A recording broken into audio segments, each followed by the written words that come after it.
10 ఏళ్ల పాటు తెలంగాణ ఆంధ్రప్రదేశ్లో అడ్మిషన్స్లో ఎడ్యుకేషన్ అడ్మిషన్స్లో పాత పద్ధతి యథావిధిగా కొనసాగుతుంది.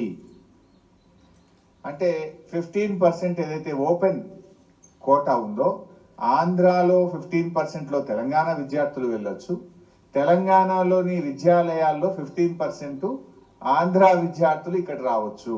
ఈ పద్ధతిని మరో 10 ఏళ్ల పాటు యథావిధిగా కొనసాగించాలని రాష్ట్ర విభజన చట్టంలో చెప్పారు. అందువల్ల దాన్ని మేము మార్చలేకపోయాం.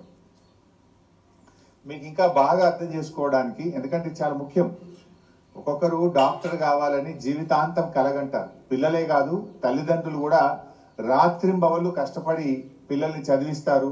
పిల్లలు కూడా నిద్రాహారాలు మని ఒక డాక్టర్ కావాలని జీవితం అంతా తపన పడుతుంటారు.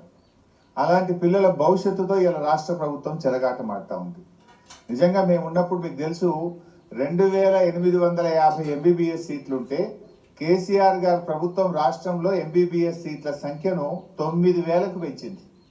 2850 సీట్లను 10 ఏళ్లలో 9000 ఎంబీబీఎస్ సీట్లకు పెంచిన ఘనత బీఆర్ఎస్ ప్రభుత్వంది, మా నాయకుడు కేసీఆర్ది.